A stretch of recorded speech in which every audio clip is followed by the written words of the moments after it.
আরেকটা জিনিস মাথায় রাখবেন, আপনাদের সহযোগিতা নিয়েই কলেজটা এগিয়ে যাচ্ছে।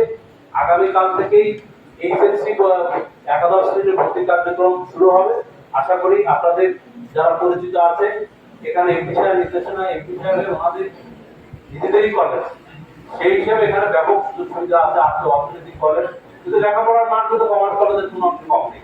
কমার্স কলেজের সাবজেক্টগুলো আছে, আমাদের সেম সাবজেক্ট এখানে আছে। আমাদের পাঠ পরিকল্পনা ওই প্যাটার্নে আমরা আগাই, কিন্তু এখানে দেখবেন যে বেতন, পরীক্ষার ফি এটা আনুষঙ্গিক অনেক কম।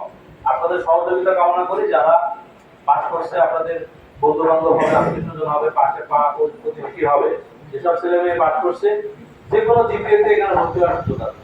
এবং যাদের অর্থনৈতিক অবস্থা একটু খারাপ তাদের জন্য কিন্তু একবারে আমরা এত সর্বনিম্ন কিসে ভর্তি করছি বেতন বা ভর্তি ক্ষেত্রে এই ঢাকা মহানগরীতে কোনো কলেজে এত অল্প টাকায় মানসম্মত শিক্ষা দেওয়ার কোনো ব্যবস্থা নেই।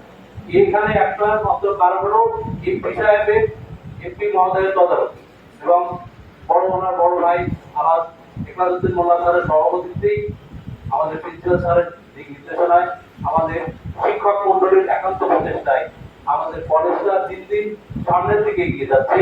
ফলাফল এবং ছাত্র শিক্ষার্থী ভর্তি সব দিক দিয়ে এই দিক দিয়ে আমরা আশা করবো যে শিক্ষার্থী এবং অভিভাবক সবার প্রতি একটা আন্তরিক আহ্বান থাকবে যে আগামী কালকে থেকে অনলাইন ভর্তি কার্যক্রম শুরু হবে। এইচএসসি একাদশ শ্রেণীর বিজ্ঞান মানবিক বিভাগে আমাদের এখানে ভর্তি হতে পারবেন, যে কোনো জিপিএতেই ভর্তি হতে পারবে এবং কলেজ থেকে অনলাইনের ব্যবস্থা করা আছে। যে কোনো শিক্ষার্থী এখান থেকে এসে অনলাইন করতে পারবে। এবং আপনাদের অভিভাবক মন্ডলীর কাছে একান্ত আহ্বান যে আপনার পাড়া প্রতিবেশী আত্মীয় স্বজন যেসব শিক্ষার্থীরা পাঠ করেছে এসএসসি তাদেরকে ভর্তির জন্য এই কলেজে চয়েস 1 নম্বর চয়েস দিয়ে আবেদন করার জন্য আহ্বান রাখছি। এবং প্রতিনিয়ত আপনার সন্তান কলেজে আসলো কিনা